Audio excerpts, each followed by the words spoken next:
আমরা আন্দোলনের মানুষ নয়। আমার এই ভাই বুঝতে পারবে যে তার বোন বিধবা হওয়ার কি জ্বালা। তার একটা মানুষ, আমরা তো কম কষ্টে আসি নাই, অনেক কষ্টে আসছি এখানে। আমরা কি স্বজন হারাইছি? আমরা কি 6 মাস এমন আন্দোলন করছি? করি নাই। আমরা জানি যে সরকার আমাদেরকে কিছু করে দিবে, এই আশায় আমরা ঘরে বসেছিলাম। আজকে কেন আমরা রাস্তায় আসবো বলেন? আমরা তো রাস্তায় আসার মতো কিছু করি নাই। আমরা তো সরকারের কাছে ভুল কিছু দাবি করি নাই। আমরা কর্মের ব্যবস্থা না করে দিলে আমরা কি করে খাবো? ভিক্ষা করে খাবো?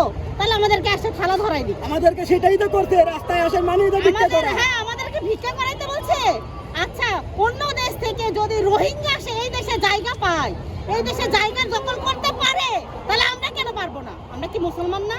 আমরা কি হিন্দু খ্রিস্টান? অন্য দেশ থেকে আসছিল আমার স্বামী, আমাদের দাবিতে আমার যদি স্বামী কি অন্য প্রধান দেশ থেকে উপদেষ্টা আসছিল? সাহেব না আসে, তাহলে আমার স্বামী যদি এখানে আহত আমরা হয়ে মারা বলি যে যায়, আমাদের শহীদ হয়, রক্তের কোনো তাহলে মূল্য নাই আমরা তাহার কেন কাছে। দাবি পাবো না? তোমার কিসের জন্য কাছে পাবো না? আমাদের এই রক্তের আমার কোনো 2টা মূল্যই বাচ্চার নাই। দায়িত্ব কে নেবে? তুমি আমার যেটা 2টা বাচ্চাকে চেয়েছেন সেটা স্কুলে পেয়ে ভর্তি করে গেছেন। দিলে এই জন্য টাকা তুমি ছাড়া আর ভর্তি আশা করাচ্ছে করবেন না। না। বলতেছে আপনার হাজবেন্ড শহীদ হয়েছে, আমরা কি করব? আমরা কি করব? আপনার হাজবেন্ড শহীদ হয়েছে, আপনারা টাকা দেন, বাচ্চাকে ভর্তি করাচ্ছি। বাচ্চাকে নিরুপায় ভাবে মাদ্রাসায় দেওয়া হয়েছে, যেখানে খরচ কম লাগার হয়। মানুষের দুয়ারে দুয়ারে হাত পাতা হচ্ছে যে আমাকে কিছু সাহায্য করেন, বাচ্চাকে ভর্তি করব। কেন? এরকম তো আমাদের কথা ছিল না। কেন এখানে আসবো? সকাল 9টা থেকে এখানে এসে বসে আছি বাচ্চাকে নিয়ে। তাহলে আমাদের প্রতি কি কেন মায়া হচ্ছে না? একটা বিধবা মায়ের কথা কি উনি শুনতে পাচ্ছেন না? কেন? আমার কি এখন বিধবা হওয়ার বয়স ছিল?